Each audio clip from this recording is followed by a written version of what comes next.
Papo do Bem de hoje. Eu quero discutir sobre ciúme.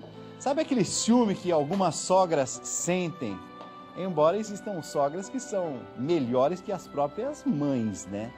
E algumas pessoas dizem assim: Dalcides, minha sogra é maravilhosa. E eu acredito, viu? Minha sogra também é maravilhosa, sabe? Maravilhosa. Mas brasileiro, ou no mundo todo, né, a gente vê um pouco disso, né, mas já popularizou assim como uma figura ranzinza, encrenqueira, né, que se mete em tudo. E realmente, algumas vezes a gente olha alguma situação e fala, está confirmando aquilo que é o ditado popular ou a crença popular, sei lá o quê. Vamos no Papo do Bem de hoje falar sobre essa figura emblemática, a sogra. Vamos lá.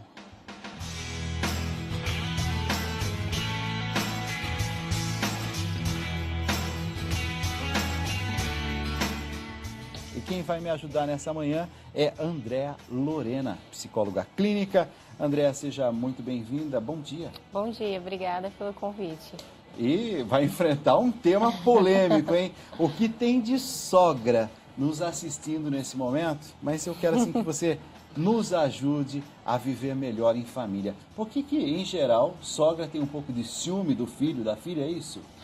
Tem muita sogra que tem bastante ciúme, sim, do relacionamento do filho com uma esposa, né?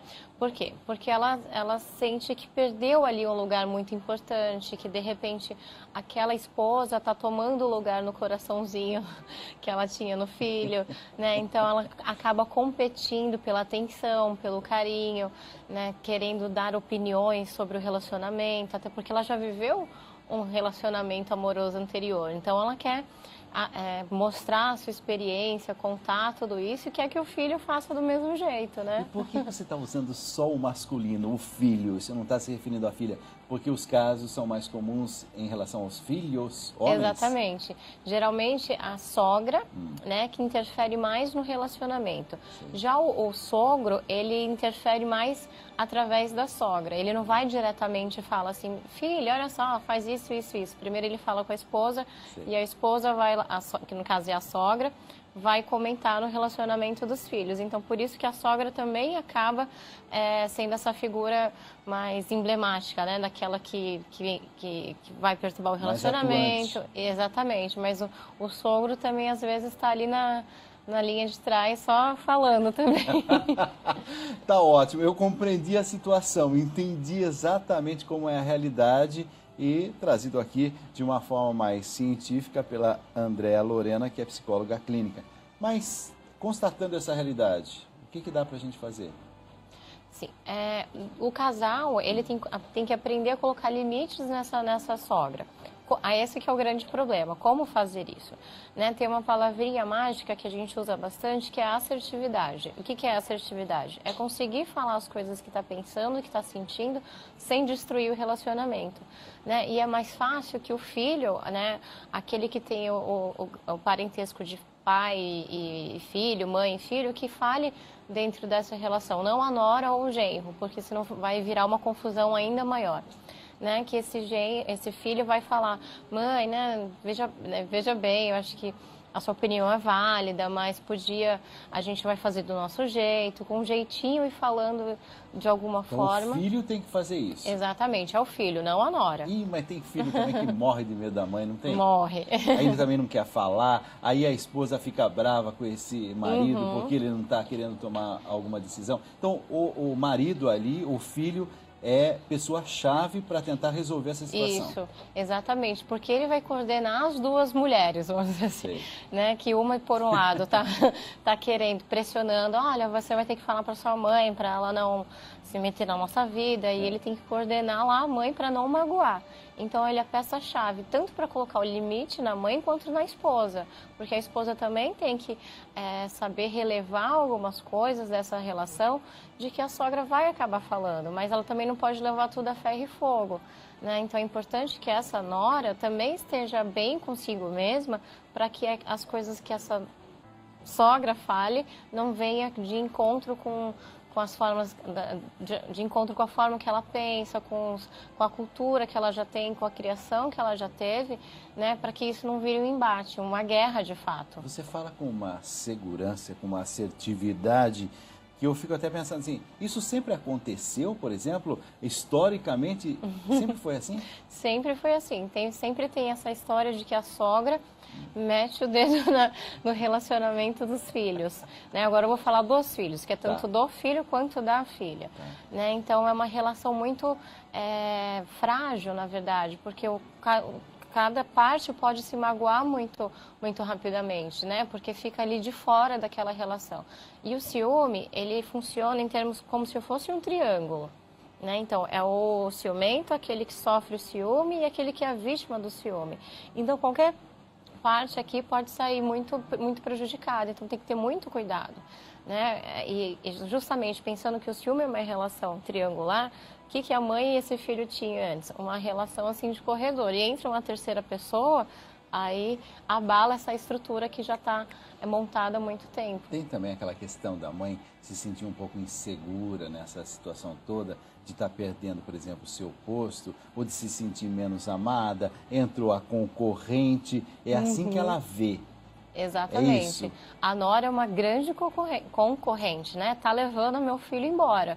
E fica com medo dessa nora, de repente, fazer a cabeça do filho, nunca mais você vai ver sua mãe.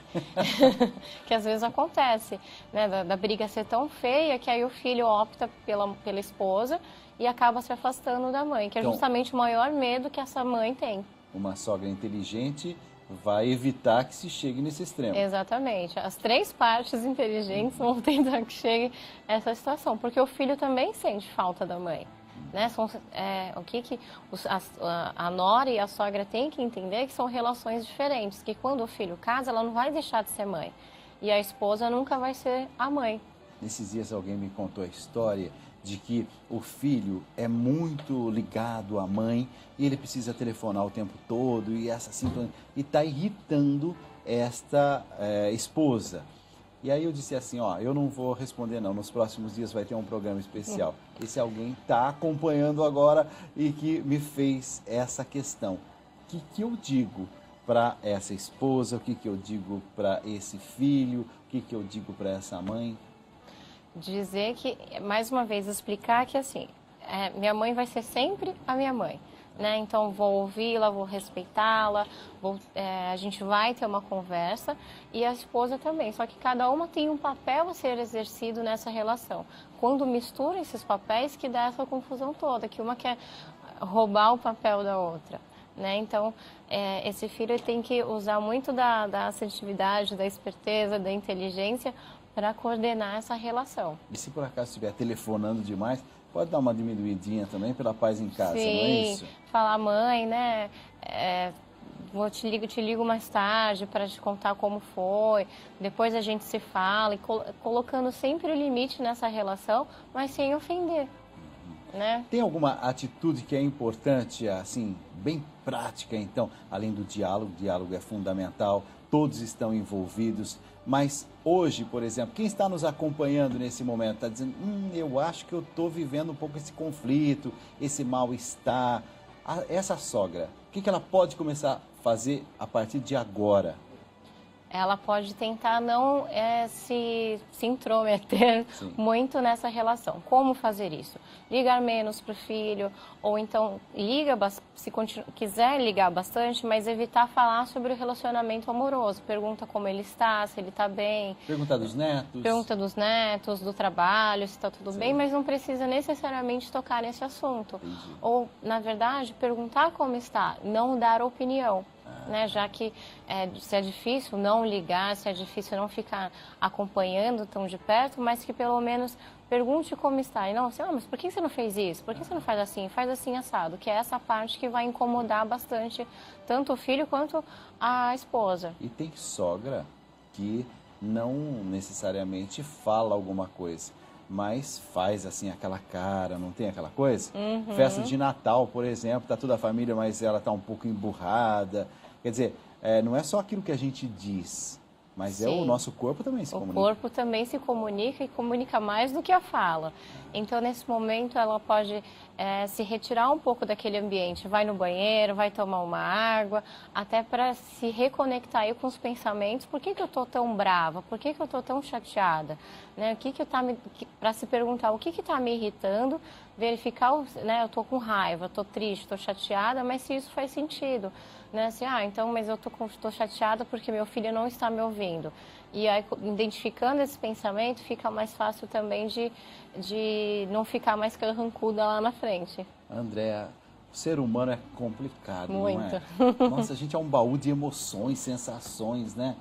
Se alguém quiser, por exemplo, ter contato com você, ou então assim, você aponta algum e-mail, alguma coisa que as pessoas possam entrar em contato, algum site, você quer deixar alguma referência? Sim, eu posso deixar meu e-mail. Vamos lá. É alorena.costa@gmail.com. E a minha superprodução, estou vendo ali que já colocou, alorena.costa@gmail.com. Quero te agradecer. Andréa Lorena é psicóloga clínica e nessa manhã veio nos ajudar a entender um pouquinho mais dos nossos relacionamentos familiares quando envolve sogra, filho, nora. Obrigado. Obrigada pelo convite mais uma vez. Ó, eu gosto de falar da vida, né? Da vida concreta. Então você está falando assim, Dalciso, mas precisava tocar nesse assunto. Claro que precisa. Se a gente fica com receio de tocar em alguns assuntos, depois a gente fica sofrendo.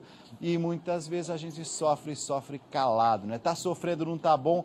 Mas deve ser assim mesmo. Quem disse que deve ser assim mesmo? Viu? Os conselhos da doutora Andréa, ela está dizendo assim, dialogar mais, entendeu? Em alguns momentos, silenciar. Em outros momentos, deixar para lá, não se incomodar tanto. Conselhos práticos, mas que mudam vidas.